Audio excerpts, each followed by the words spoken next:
बिरयानी ऐसा खाना है कि हर घर में इसका कम से कम एक तो ज़रूर दीवाना है।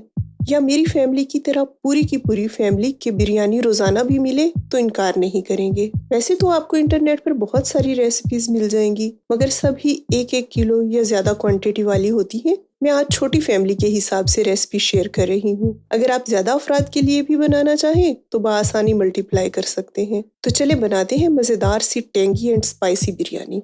सबसे पहले 2 ग्लास चावल छलनी से छान लें ताकि तमाम मट्टी वगैरह निकल जाए, और फिर इसमें अगर कंकर वगैरह हो तो वो भी चुनकर निकाल दें। अब चावलों को अच्छी तरह से धो लें। 3 से 4 बार पानी ज़रूर चेंज करें। बार बार पानी चेंज करते हुए इतना धोएं यहाँ तक कि साफ पानी आ जाए। अब इन्हें आधा घंटा के लिए भिगो के रख दें। 1 चम्मच इमली को थोड़े से पानी में 15 मिनट के लिए भिगो कर रखा था। अब इसके बीज वगैरह निकालकर इसी पानी में 4 से 6 आलू बुखारे भिगो दें। अगर आप कम खट्टा पसंद करते हैं तो 4 आलू बुखारे काफ़ी होंगे। एक कढ़ाई में 1 कप तेल गरम करें। 3 अदद प्याज के स्लाइसेस ऐड करें। इनको ब्राउन होने तक पकाएंगे। प्याज ब्राउन हो गए हैं। अब आधे प्याज गार्निशिंग के लिए निकाल लें और बाकी में आधा किलो चिकन ऐड करें। चिकन सफ़ेद होने तक फ्राई करें। अब इसमें 1 टेबलस्पून लहसुन अदरक का पेस्ट शामिल करें। थोड़ा सा भूनकर हम इसमें तमाम खुश्क मिसाले शामिल करेंगे। हाफ टी स्पून हल्दी, 1 टीस्पून या हस्बे जायका नमक, 1 टेबलस्पून लाल मिर्च पाउडर और हाफ टेबल स्पून कुटी लाल मिर्च ऐड करके अच्छी तरह मिक्स कर लें। अब इसमें धनिया पाउडर, ज़ीरा पाउडर और गरम मसाला पाउडर 1 टीस्पून ईच शामिल करके मिक्स करें। 3 अदद हरी इलायची, 1/4 टीस्पून जायफल पाउडर, 1/4 टीस्पून जवित्री पाउडर और 1 टीस्पून सौंफ पाउडर ऐड करें।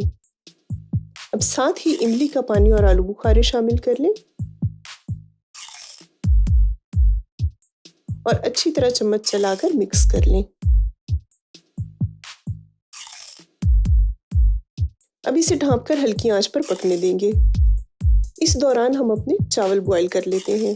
एक बड़े पतीले में 1.5 किलो पानी उबलने के लिए रखें। पानी उबल जाए तो उसमें 3 टेबलस्पून या हस्बे जायका नमक, 2 हरी मिर्चें, 1 टुकड़ा दालचीनी, 1 अदद तेज़पात, 18 से 20 साबित काली मिर्चें, 2 अदद बादियान के फूल, 5 से 6 लौंग, 2 बड़ी इलायची और 1 लीमू के स्लाइसेस शामिल कर दें। बॉइल्ड राइस में नमक चावलों के हिसाब से नहीं बल्कि पानी के हिसाब से शामिल किया जाता है, क्योंकि पानी को ड्रेन कर दिया जाता है। अगर चावलों के अंदर ही पानी को ड्राई किया जाए तो सारा नमक चावलों में ही रह जाता है, जबकि ड्रेन करने से कुछ नमक निकल जाता है। अब इसमें चावल शामिल कर दें। आंच तेज़ ही रखें। चावल हमने फुल नहीं पकाने बल्कि 90% पकाने हैं और उसके बाद हम इसे कोलैंडर में निकाल लेंगे। जब तक चावल उबलते हैं तब तक कोरमा के बाकी स्टेप्स कंप्लीट कर लेंगे। चिकन भुन चुका है। अब इसमें आधा कप दही मिलाएं। अब 1 टीस्पून नींबू का रस, 2 अदद टमाटर और 4 से 6 साबित हरी मिर्चें ऐड करें। अच्छी तरह से मिक्स कर लें। आंच हल्की कर दें।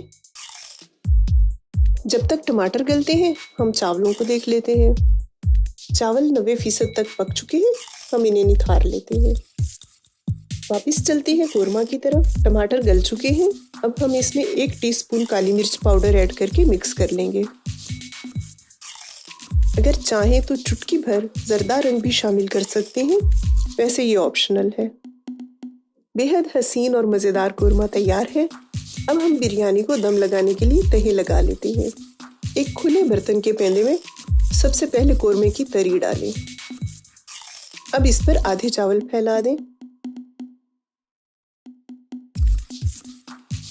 अब हम इस पर कोरमा फैला देंगे। 2 टेबलस्पून पुदीना और 4 टेबलस्पून धनिया डालें, या जितना आपको पसंद हो उतना ही डालें। अब इस पर बाकी के चावल फैला दें। अब एक कप में थोड़ा सा पानी लेकर उसमें चुटकी भर जर्दा रंग मिक्स करें और 2 से 3 कतरे रूह केवड़ा भी इसी में मिक्स कर लें। अब हम ये रंग थोड़ा थोड़ा कहीं कहीं डाल देंगे। रूह केवड़ा बिरयानी को बहुत अच्छी खुशबू देता है, लेकिन आपने ज्यादा भी शामिल नहीं करना, वरना ये कड़वा सा जायका भी देता है। किसी भी साफ कपड़े को ढक्कन पर कवर करके दम लगा दें। पहले 2 से 3 मिनट आंच तेज रखेंगे ताकि भाप बन जाए। उसके बाद हम 12 से 15 मिनट हल्की आंच पर दम लगाएंगे। 15 मिनट हो चुके हैं। अब चूल्हा बंद करके ढक्कन उतार दें। इसे 5 से 7 मिनट ऐसे ही छोड़ दें। भाप निकल जाने पर हल्के हाथ से मिक्स करेंगे। मज़ेदार बिरयानी तैयार है।